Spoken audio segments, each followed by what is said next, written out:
함께 경건한 마음으로 묵상 기도하시면서 주일낮 예배를 드리도록 하겠습니다.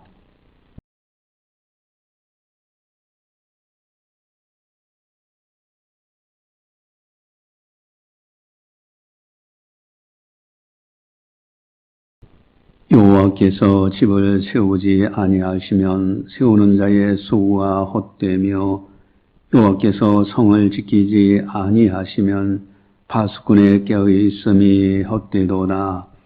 하나님은 영이시니 예배하는 자가 영과 진리로 예배할지니라. 아멘. 사랑의 하나님 아버지 감사합니다.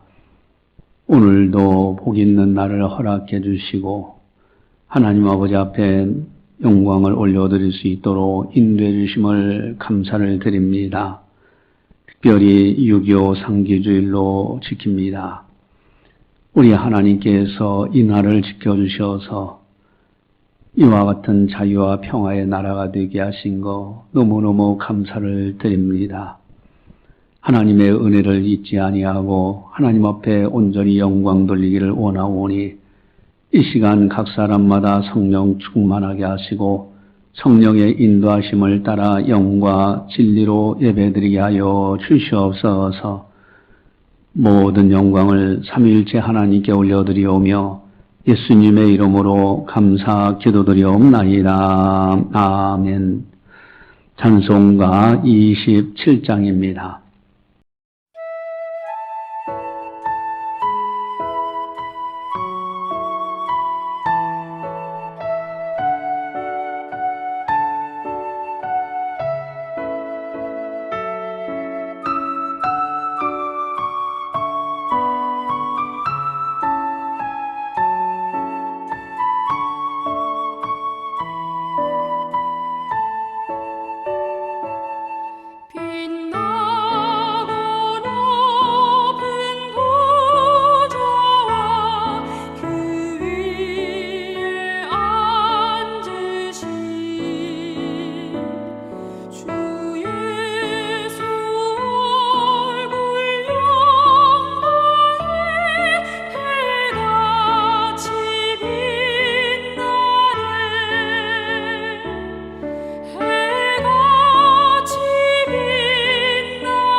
천사 소리 합하여 늘 찬송 드리네.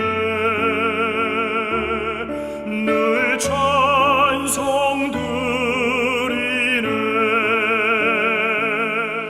영죽을 나를 살리려 그 영광 떠나서 그 부끄러운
다 함께 참회의 기도를 드리도록 하겠습니다.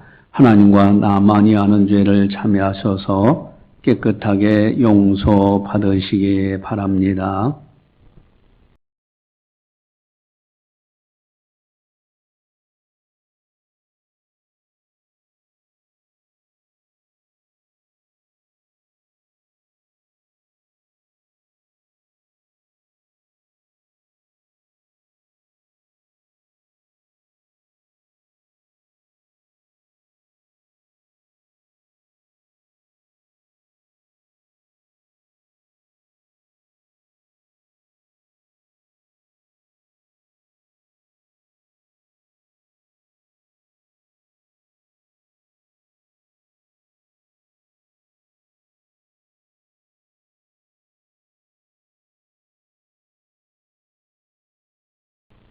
주여 내 소리를 들으시며 나의 부르짖는 소리에 귀를 기울이소서.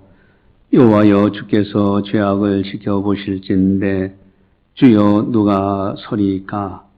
그러나 사유하심이 주께 있음은 주를 경외하게 하심이니라. 아멘. 사랑의 하나님 아버지, 이 시간 사유의 은총을 베풀어 주시옵소서. 우리들의 실수와 허물과 죄악을 참회하오니 긍휼히 여겨주시옵시고 사유의 은총을 베풀어 주시사 깨끗한 거룩한 백성으로 마음껏 하나님께 영광 돌리며 살아갈 수 있도록 크신 은총 베풀어 주시옵소서. 감사하고 예수님의 이름으로 기도드리옵나이다. 아멘. 사도신경으로 우리의 신앙을 고백합니다. 나는 전능하신 아버지 하나님 천지의 창조주를 믿습니다. 나는 그의 유일하신 아들 우리 주 예수 그리스도를 믿습니다. 그는 성령으로 잉태되어 동정녀 마리에서 나시고 본디오 빌라도에게 고난을 받아 십자가에 못 박혀 죽으시고 장사된 지 사흘 만에 죽은 자 가운데서 다시 살아나셨으며 하늘에 오르시어 전능하신 아버지 하나님 우편에 앉아 계시다가 거기로부터 살아있는 자와 죽은 자를 심판하러 오십니다. 나는 성령을 믿으며 거룩한 공교회와 성도의 교제와 죄를 용서받는 것과 몸의 부활과 영생을 믿습니다. 아멘. 다 함께 찬송가 581장입니다.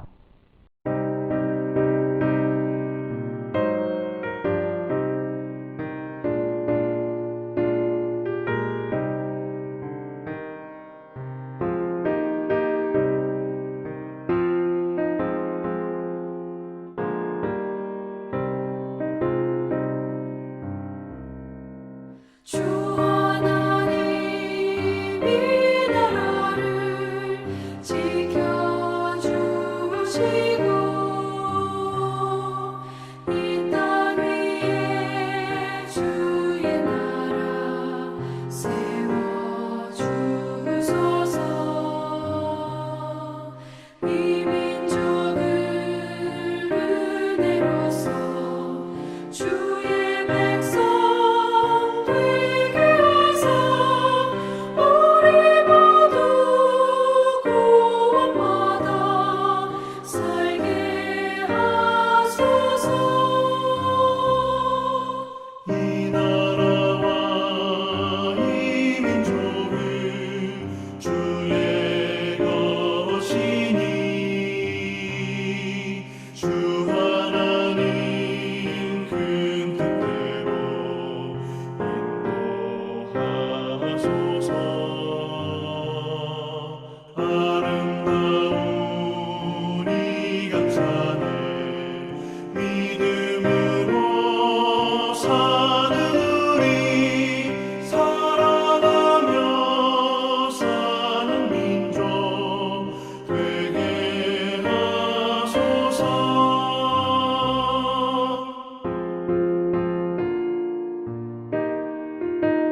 이 시간 우리에게 주시는 하나님의 말씀은 히브리서 11장 32절에서 34절 말씀입니다.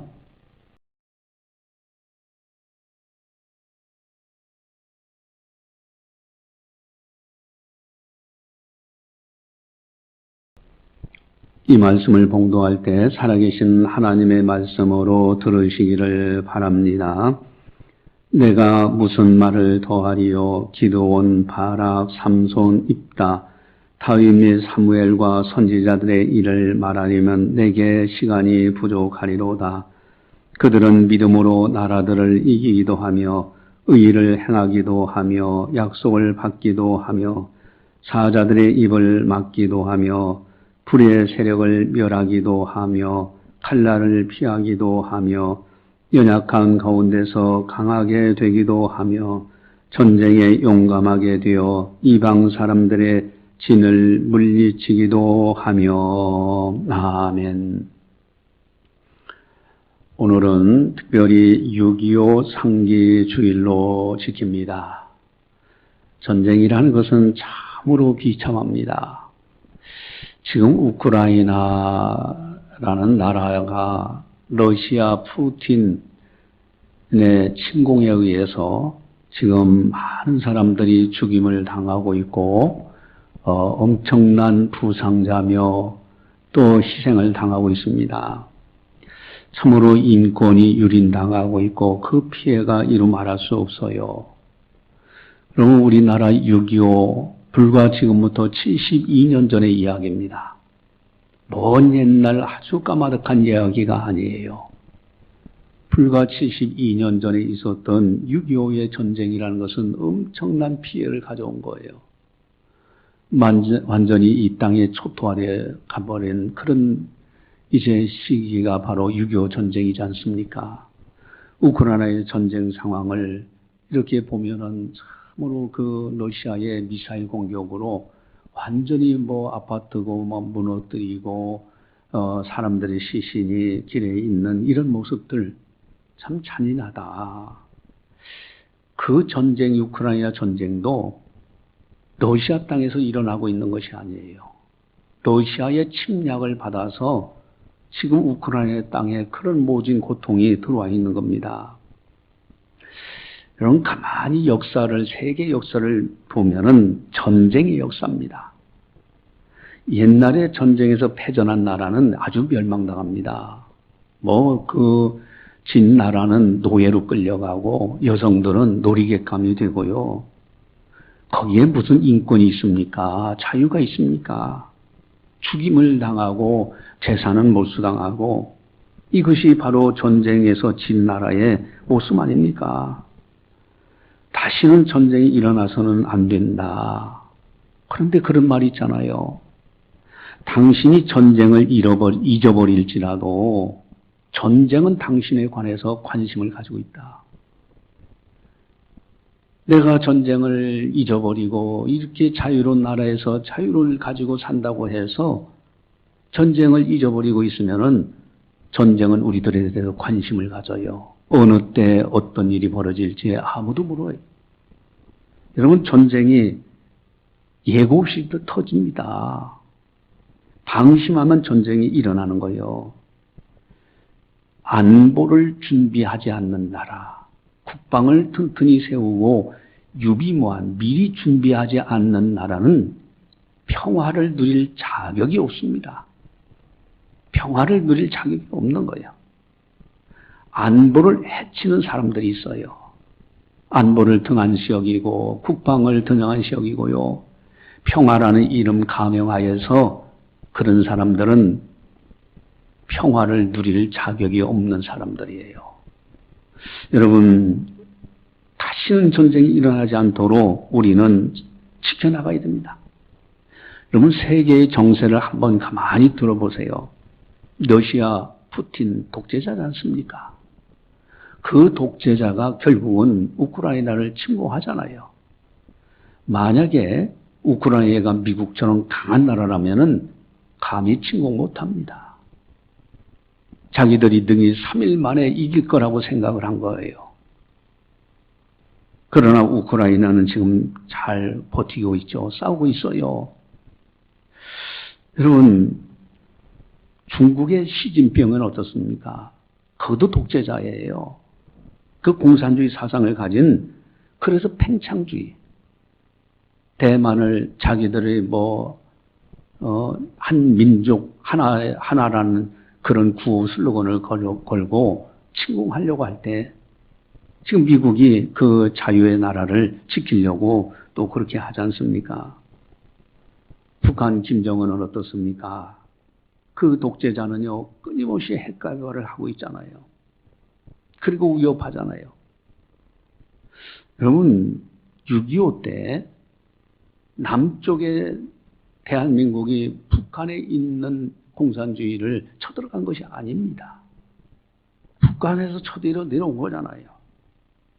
여러분, 과연 이 전쟁 다시 일어나지 말아야 되는데, 오늘 설교 제목은 내가 무슨 말을 더하리요. 여러분, 믿음으로 승리한 사람들을 소개하고 있습니다. 인생 승리한 인물들. 사실은 인생, 역사는 자세히 들여다보면 전쟁의 역사예요. 전쟁 승리한 인물들이 오늘 소개되고 있는 겁니다.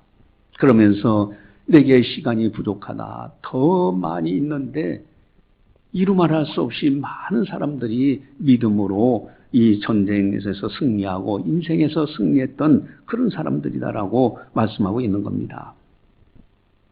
그래서 오늘 본문은 전쟁에 관한 내용이 가득합니다. 우리 32절을 함께 보겠습니다.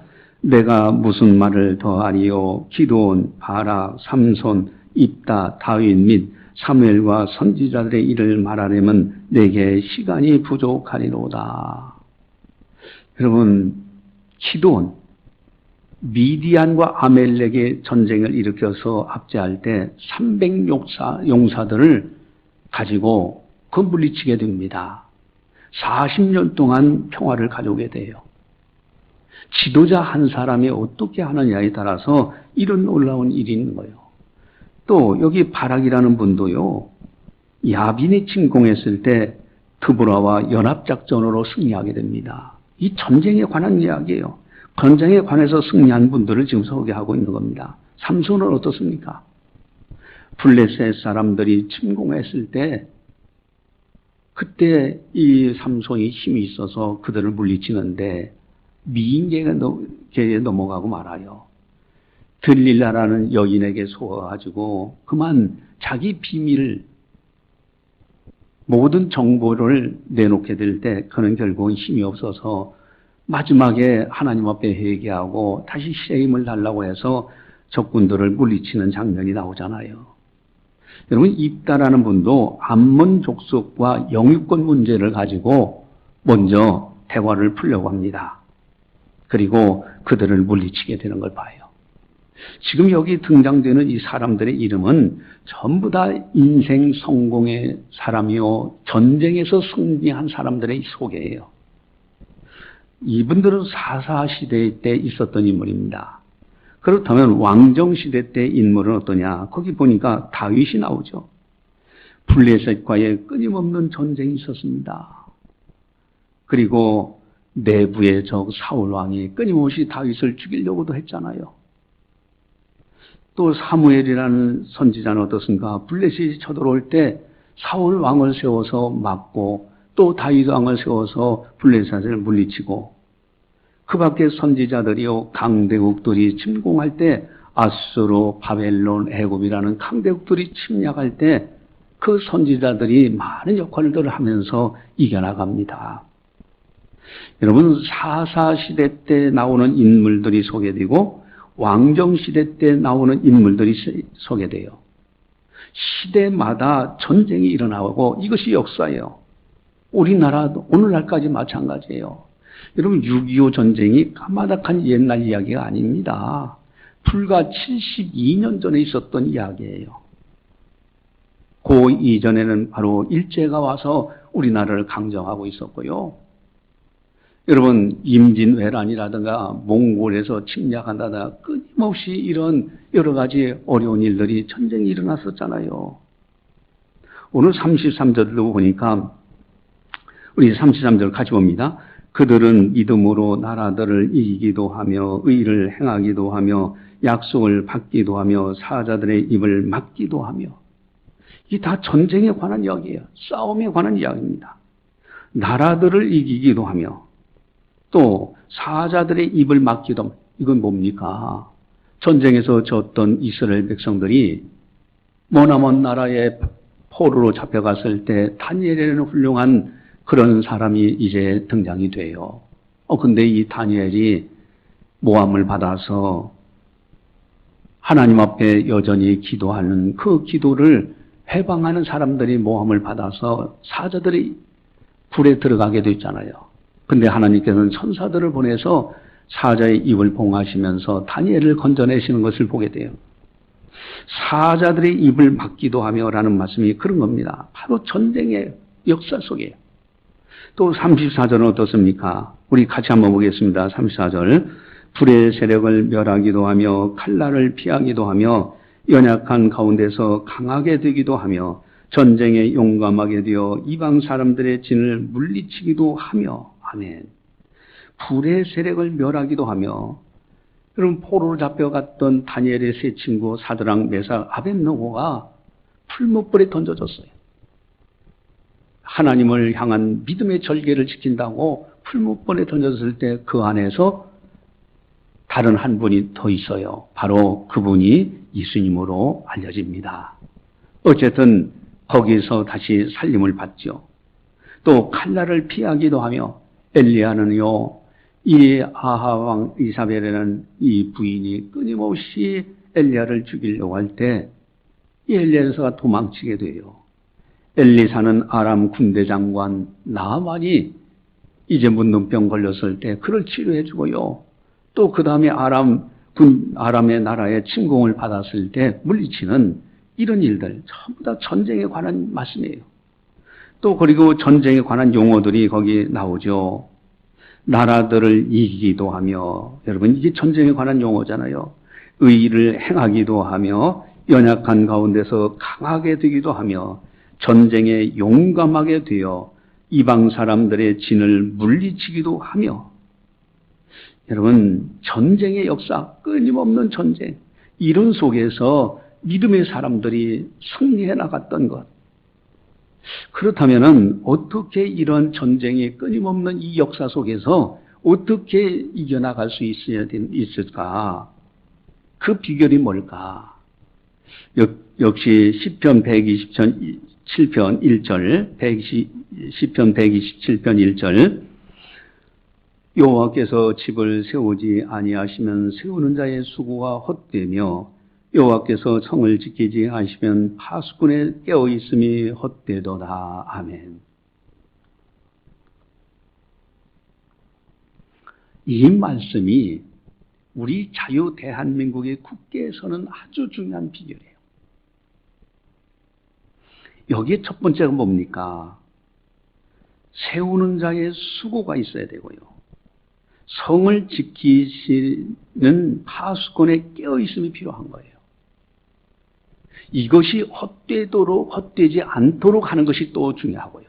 그래서 여기서 중요한 것은요, 파수꾼의 깨어있음도 중요하고 성을 지키는 자가 잘 지키는 것도 중요하고, 즉 유비무환이라는 것이 너무너무 중요한 겁니다.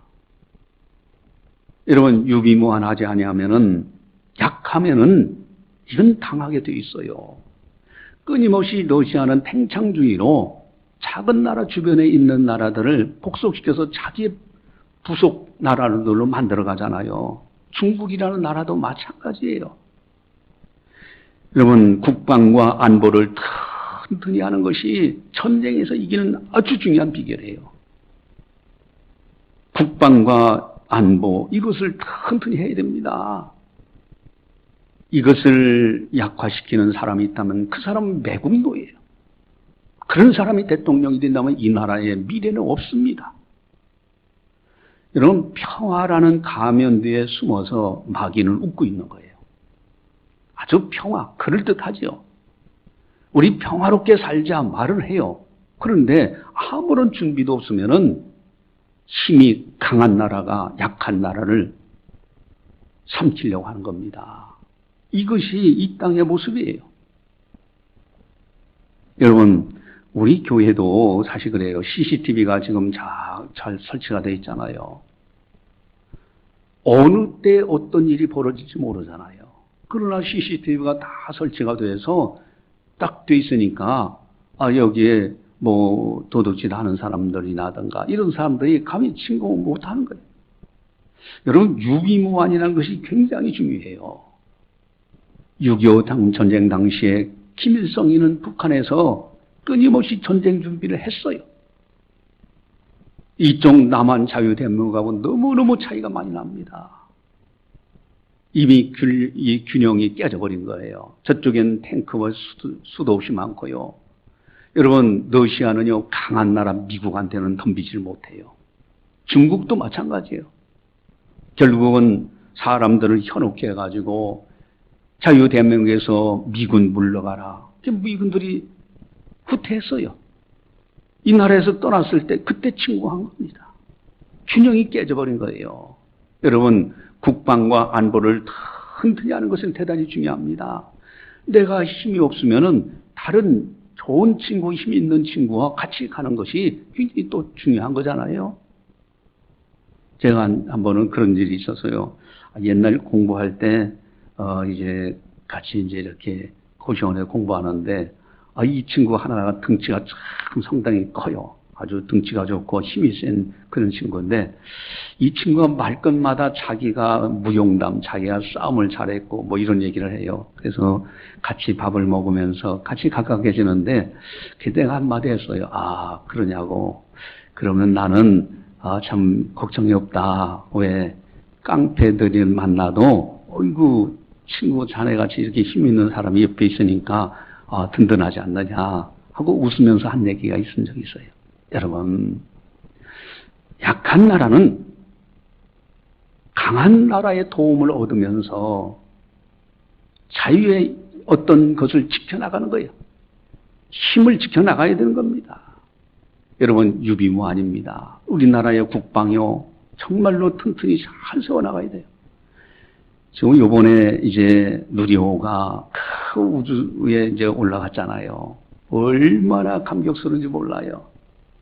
전에는 실패하는데 그 실패 원인을 전문가들이 그렇게 분석하는 사람도 있더라고요. 누리호 발사된다고 하니까 그것을 무슨 막 정치적으로 이용해가지고 홍보하려고 거기에 높은 사람들 내려가 버리니까 거기 있는 연구진들이 높은 사람들 내려오니 거기 가서 사진 찍고 어쩌고 하다가 그만 하자가 있어도 그냥 쏴. 그래서 실패한 거잖아요. 여러분, 전문가들에게 맡겨서 전문가들이 해야 되잖아요. 이번에 전문가들이 전적으로 거기에 매달려서 하자가 있는 걸 다시 점검하고 조금만 하자 있어 늦춰서라도 다시 하고, 그래서 이번에 성공했는데 이제 앞으로 우주전쟁 쪽으로 갑니다. 왜냐하면은 정보 자산에 의해서 지금 어디에 북한군이 있다, 이제 지금 핵미사일을 쏘려고 한다, 이런 정보들이 다 실시간으로 포착이 될 때 선제 타격할 수가 있고요. 그래서 이 나라를 방어할 수 있는 거예요.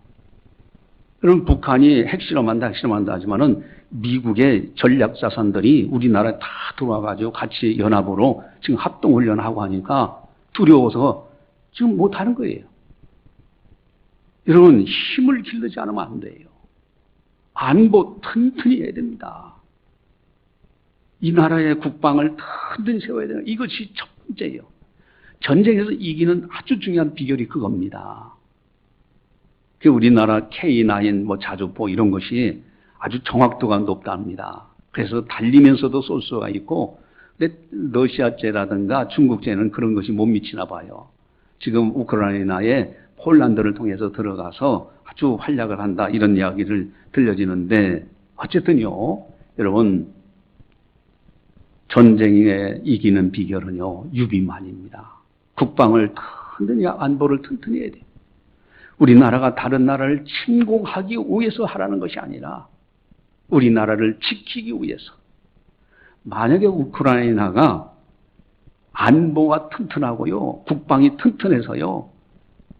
러시아 푸틴이 생각할 때, 도저히 안 되겠다. 사실은요, 3일 만에 이길 걸로 생각하고 쳐들어왔는데, 지금까지 못 이기고 오히려 패퇴하고 있어요. 지금 그거 왜 그러냐. 사실 우크라이나는요, 핵을 가졌던 나라예요. 그리고 우주에 발사체를 쏘거나 아주 그런 내놓으라는 그런 사람도 있었고요. 지금 정권 그 대통령 바로 이전에 있었던 그 국방부 장관이라든가 그런 데서는요, 군사 무기를 재래식이지만은 많이 충당을 하고 그랬답니다. 그러니까 푸틴에서는 그걸 모르고 뭐 금방 들어가면 이길 걸로 생각했는데 그런 자산 밑바탕이 있으니 견뎌나간 거예요. 거기에다가 이제 다 유엔과 모든 이제 유럽에 있는 나라들이 이제 연합으로 자유를 지키기 위해서 이제 전쟁 물자를 보내주고 이렇게 해서 지금 견뎌나가면서 그 전쟁을 지금 이제 하나씩 감당해 나가고 있는 거지 않습니까? 여러분, 유비무환하지 않는 거, 국방과 안보를 튼튼히 세우는 거 너무 중요해요. 만약에 국방과 안보를 훼손하는 자가 있다면은 그는 매국노입니다. 또한 두 번째가 있어요.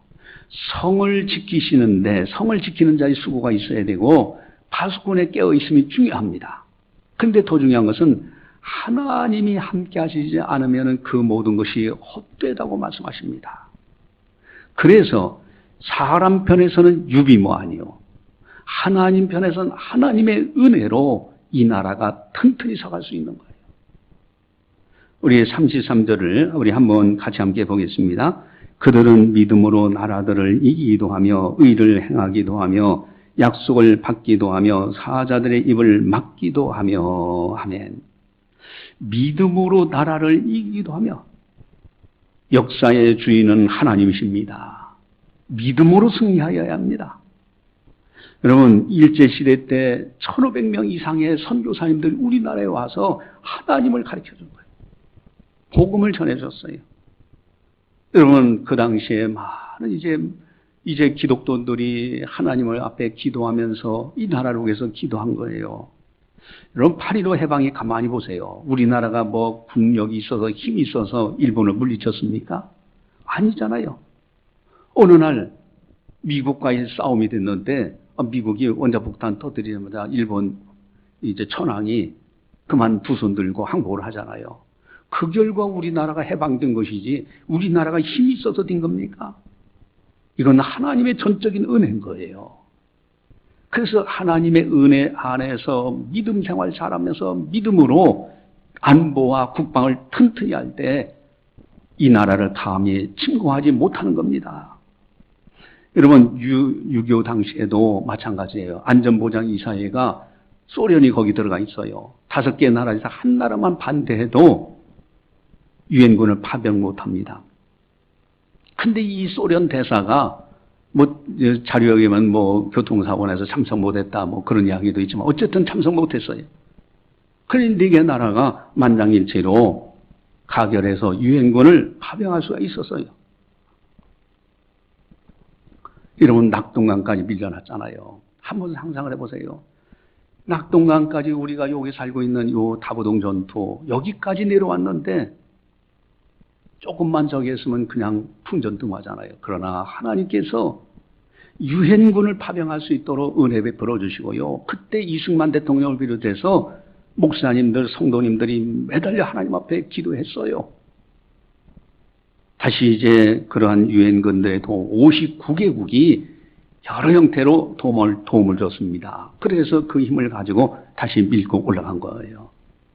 우크라이나가 처음에는 막 당하다가 이제 유럽에 있는 여러 나라들과 또 미국인을 비롯해서 여러 나라들이 이제 음양으로 우리나라도 뭐 이제 간접적으로 도움을 주고요. 그렇게 해서 전력을 보강해서 지금 그 러시아 그 군사들이 군인들이 그 키우 수도까지 가까이 진격했었는데 다 물리쳤잖아요. 여러분, 믿음으로 이 승리하는 것, 이것이 굉장히 중요합니다. 하나님의 은혜예요. 또 33절에 또 보시면요. 33절 다시 한번 또 보겠습니다. 그들은 믿음으로 나라들을 이기기도 하며 의를 행하기도 하며 약속을 받기도 하며 사자들의 입을 막기도 하며 아멘. 믿음으로 의를 행하기도 하며. 그렇죠.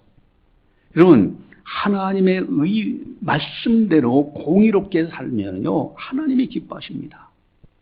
의로운 나라를 하나님은 지키십니다. 하나님을 경외하는 나라를 붙드시고요, 의를 행하는 나라, 공의가 반드시 있어야 돼요. 불법이 판을 쳐서는 안 됩니다. 여러분, 우리나라의 법치주의가 잘 성립이 되어야 됩니다. 자기들 죄를 감추기 위해서 법을 개정하는 그런 국회의원들, 그런 매국노들이 있는 한은 안 되는 거예요.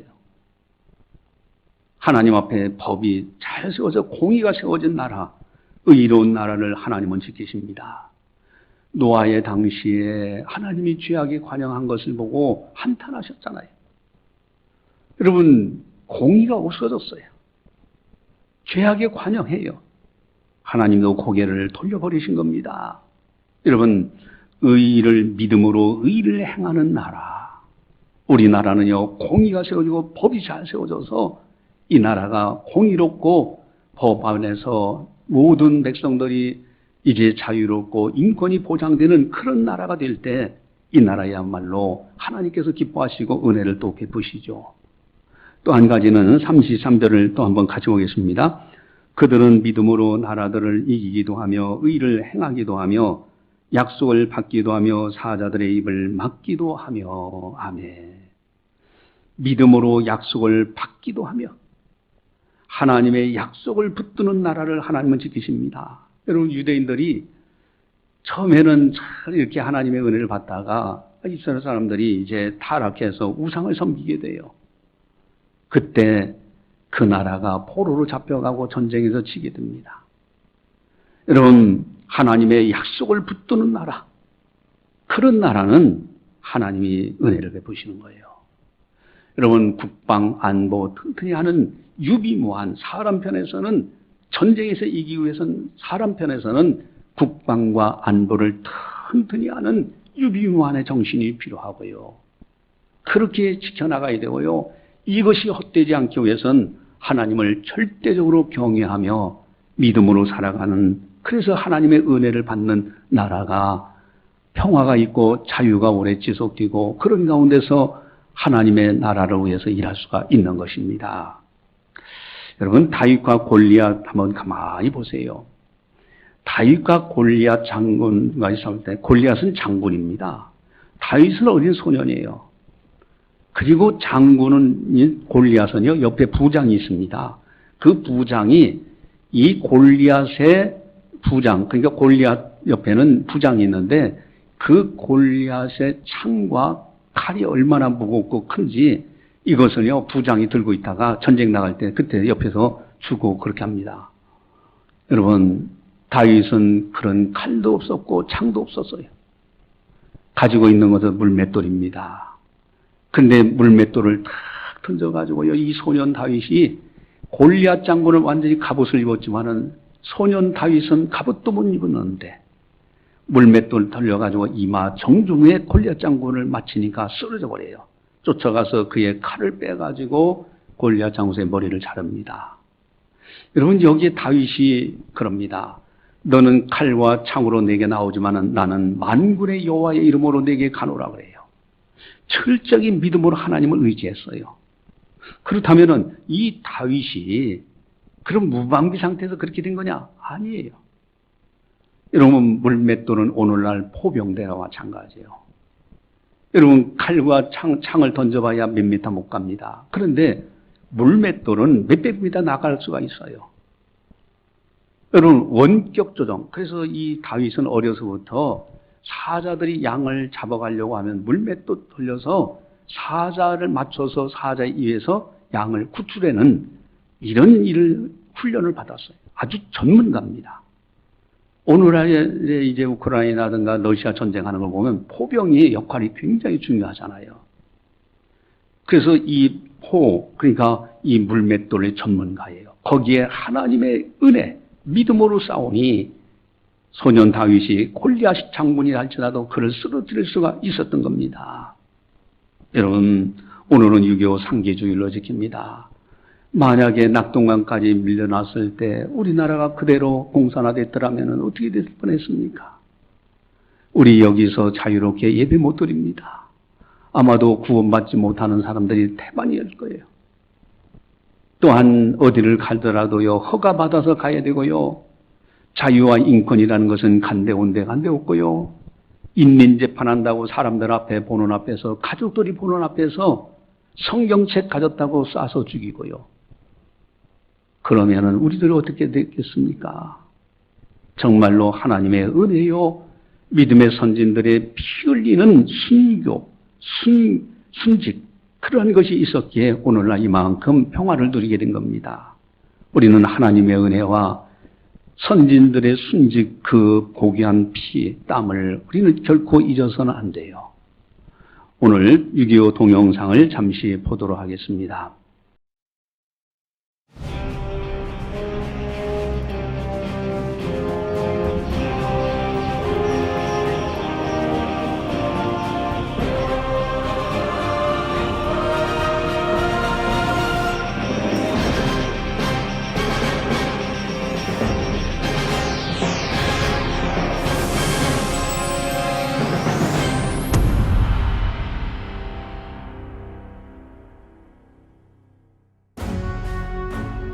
(1948년 8월과 9월) 한반도에는 두 개의 체제가 들어섰다.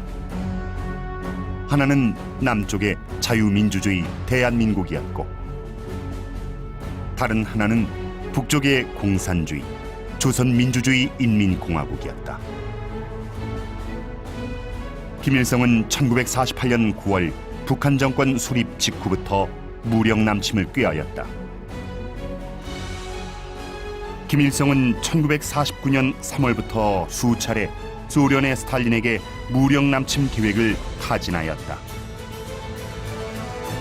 미군 철수, 소련의 원자폭탄 개발, 중국 공산화 등으로 여건이 유리해지자 마침내 1950년 4월 초 스탈린은 중국의 동의를 조건으로 김일성에게 북한의 선제 남침 전쟁을 승인하였다. 1950년 6월 16일 스탈린은 남침 개시일자를 6월 25일로 승인하였다.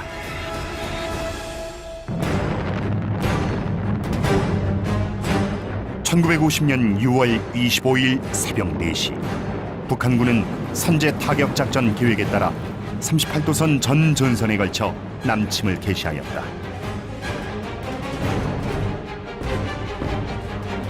김일성은 북한의 남침 사실을 은폐하기 위해 6월 25일 오후 1시 35분 평양방송을 통해 남한이 이날 아침 옹진반도에서 해주로 북한을 공격하였고 북한은 그에 반격한 것이라고 주장하였다. 한국군은 압도적인 화력을 가진 북한군의 기습 공격을 저지할 수 없었다.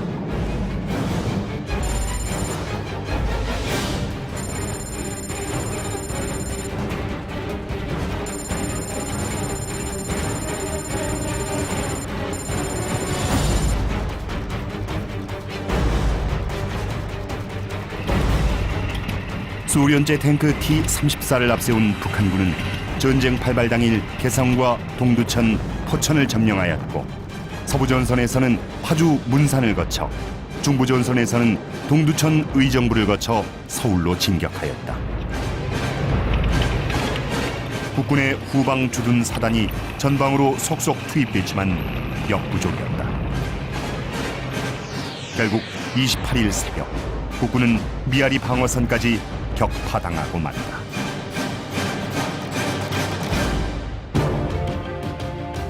하지만 국군은 전장 곳곳에서 북한군에 용감히 맞섰다.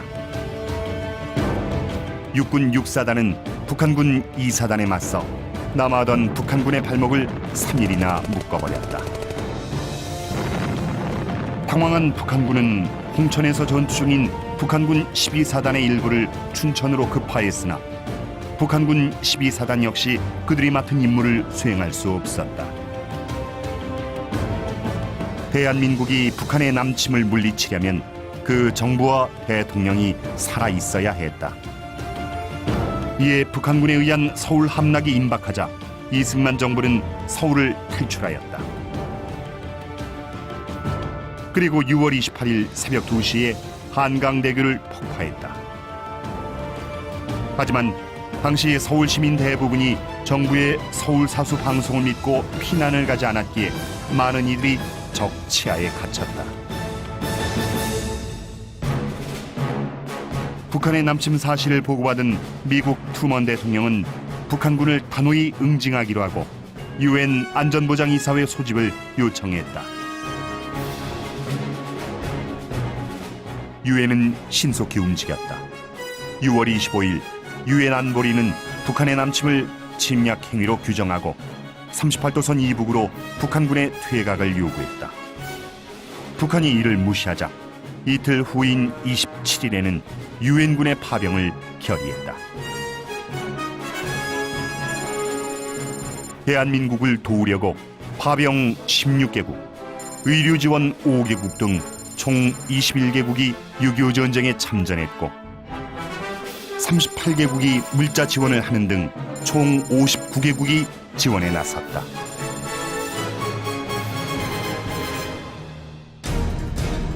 한편 미국은 이와 별도로 남침 개시 다음 날인 6월 26일부터 주일 미 해군과 공군을 투입하였다. 북한군에 밀려 후퇴한 국군과 유엔군은 8월 초에는 마침내 낙동강을 최후의 방어선으로 하기에 이르렀다. 국군과 유엔군은 이 낙동강 전선에서 혈전을 거듭하면서 북한군의 공격을 저지하였다. 메가더가 이끄는 유엔군은 1950년 9월 15일 인천 상륙작전을 감행한다. 전세가 완전히 역전되었다. 9월 28일 서울을 수복하고 10월 1일 국군 3사단이 38선을 돌파했다. 10월 7일엔 유엔군이 38선을 넘었고 그 뒤 유엔 총회가 이를 추인하였다. 10월 19일 국군 1사단이 가장 먼저 평양에 입성했다. 국군 중 선두부대는 압록강에 도달했고 유엔군도 한반도에서 공산군을 몰아내기 위한 마지막 공세에 몰입했다. 거꾸로 멸망 위기에 몰린 김일성은 10월 1일 다급히 스탈린과 마오쩌둥에게 구원을 요청하였다.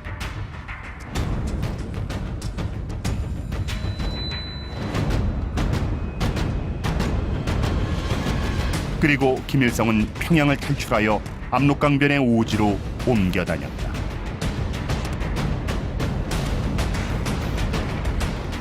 중국은 북한이 망하면 자신도 위태로워진다고 하며 당초 약속대로 참전을 결정하였다. 1950년 10월 19일 펑더화이의 지휘 아래 1차로 30여만 명의 병력이 압록강 3개 지점을 거쳐 입북하기 시작하였다. 소련군도 1950년 11월부터 참전하였다. 평양을 거쳐 압록강을 향해 진격하던 유엔군과 국군은 중공군의 포위 공격을 받았다. 일명 크리스마스 공세였던 11월 24일 최종 공세에서도 큰 손실을 입은 유엔군은 남쪽으로 후퇴하기 시작했다. 동북방면의 유엔군도 엄청난 수의 중공군과 맞닥뜨렸다. 유엔군은 12월 23일까지 흥남에서 철수했다. 이때 자유를 찾는 북한 주민 10만여 명도 유엔군과 함께 탈출하였다. 결국 1951년 일사후퇴로 서울을 중공군에 내주었다. 1951년 4, 5월 중공군의 춘계 공세 이후 양측 모두 무력으로 상대를 굴복시킬 수 없다는 것이 분명해졌다. 전선은 교착되었으며 휴전이 모색되었다. 휴전회담은 포로 교환 문제로 중단되었다가 1953년 3월 다시 열렸다. 이때부터 이승만의 휴전 반대가 시작되었다. 이승만의 진짜 속내는 안전 보장 없는 휴전을 반대하는 것이었다. 휴전 후 미군이 철수하면 한국은 또다시 소련, 중공의 후원을 받는 북한의 침략 위험 아래 놓이게 될 것이기 때문이었다. 이승만은 반공포로 석방 등 휴전회담을 무산시킬 수도 있는 강수를 구사하면서 미국을 설득했고 마침내 한국의 안전보장에 관한 미국의 동의를 얻었다. 우여곡절 끝에 1953년 7월 27일 오전 10시 판문점에서 정전협정이 체결되었다. 3년 1개월 2일 1129일 동안 계속됐던 6.25 전쟁은 휴전 상태로 들어가게 되었다. 6.25 전쟁으로 남북한은 엄청난 물적, 인적 손실과 피해를 입었다. 북한 공산정권이 무력 통일을 꾀한 것이 남북한 모두에게 엄청난 재난을 초래한 것이다. 한편 6.25 전쟁 후 한미 상호 방위 조약이 체결되어 한국의 안보 태세가 굳건해졌다. 미군 2개 사단이 주둔하게 되었으며 한국군도 대폭 증강되었다. 6.25 전쟁은 대한민국이 북한의 공격을 물리친 전쟁이었다. 유엔의 도움, 한국군, 한국 국민의 희생과 헌신 덕분에 대한민국은 살아남을 수 있었다.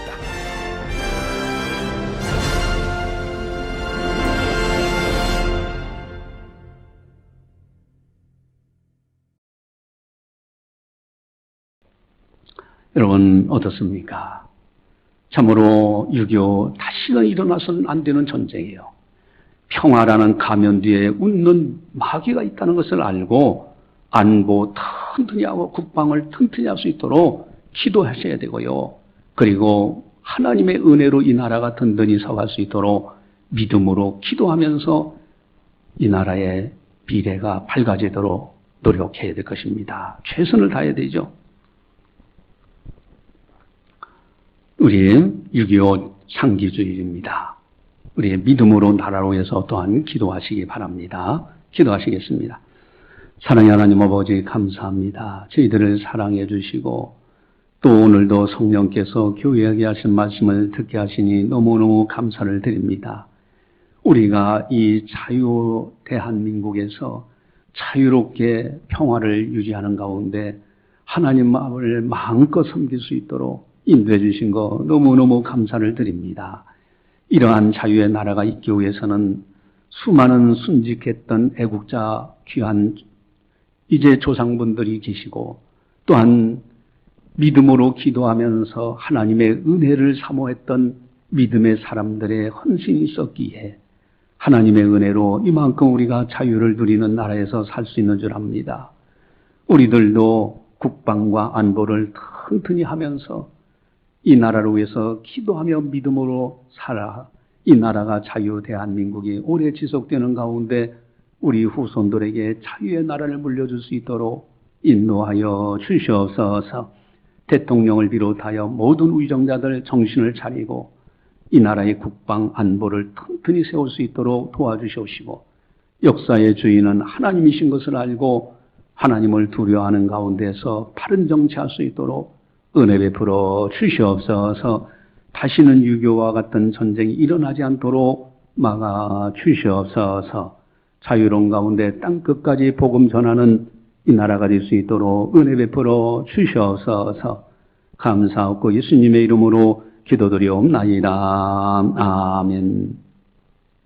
교회 소식을 전달합니다. 여러분들 교회 소식 이렇게 보시면은 오늘은 6.25 상기주일로 지키고요. 북한 선교주일로 지킵니다.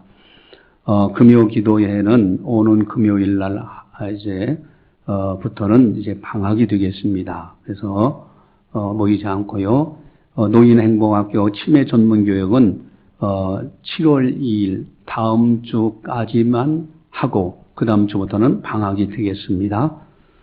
비즈니스 선교부가 참 우리 박영선 권사님 비롯해서 권사님들, 집사님들이 오셔서 헌신하면서 같이 협력해서 해나갈 너무너무 감사합니다.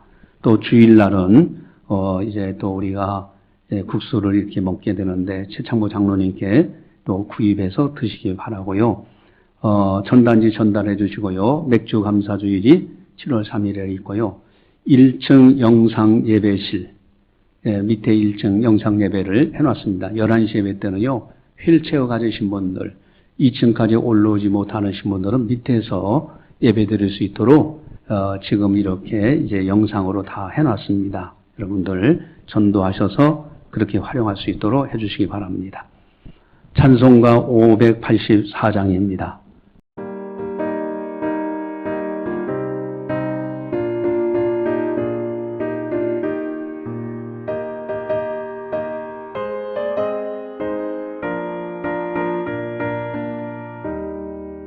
우리나라 지켜주신 하나님께 찬양하라. 억눌렸던 결의 울음 가슴 터져 쏟아졌네. 만세 소리 울린 그날 내 옆에 또 눈부셨네. 오랫동안 당한 고통 나를 찾은 그 감격을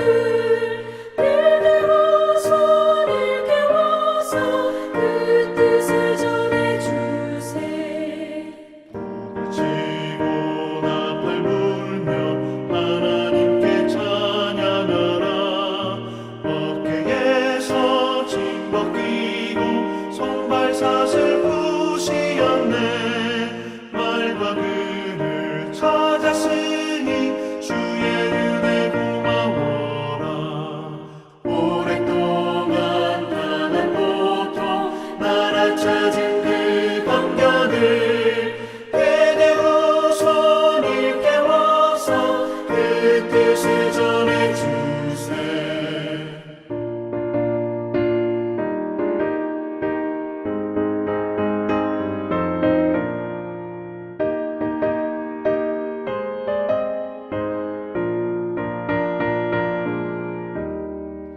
영원토록 지키시는 하나님께 찬양하라.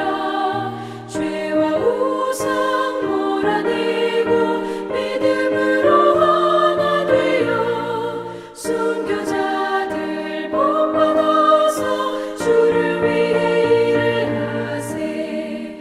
오랫동안 당한 고통 나라 찾은 그 감격을 들들고서 내게 와서 그 뜻을 전해주세. 사랑으로 복 주시는 하나님께 찬양하라. 이 나라를 살리신 뜻 세계 만민 위하밀세. 기쁜 소식 전파하라. 지상 명령 준행하세. 오랫동안 당한 고통 나라 찾은 그 감격을 대대호서 내게 와서 그 뜻을 전해주세.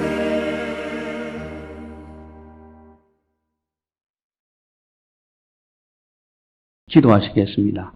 사랑의 하나님 아버지 감사합니다. 저희들을 사랑해 주시고 저희들에게 은혜를 베푸시사 이 자유의 나라에서 지금까지 여러 가지 다사다난하지만은 믿음으로 이겨나갈 수 있도록 인도해 주신 거 너무너무 감사를 드립니다. 하나님의 은혜에 감사해서 사랑하는 성도들 정성껏 예물을 드립니다.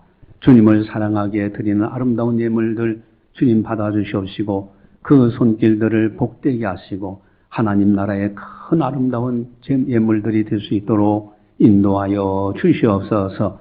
땅에 거하는 동안 주의 이름을 위하여 풍요롭게 채워주시옵시고 육의 건강도 주의 이름을 위하여 강건케 해주셔서 남은 때 주를 위하여 충성할 수 있는 아름다운 성도들 다 되게 하여 주시옵소서. 한 주간도 형통의 길을 걸을 수 있도록 은혜 베풀어 주시옵소서. 이 나라의 안보를 튼튼히 세워 주시옵소서. 이제는 우리 주 예수 그리스도의 은혜와 하나님 아버지의 무한하신 사랑하심과 성령님의 감화 교통 역사 교제 인도하심이 거룩한 날 맞이하여 하나님 앞에 나와 예배드리는 모든 성도들 머리 위에 섬기는 가정과 직장과 사업장과 교회와 나라와 민족 위에 세계 만방의 복음을 전하는 선교사님들 사역 위에 이제로부터 영원까지 함께 하시기를 간절히 축원하옵나이다. 아멘.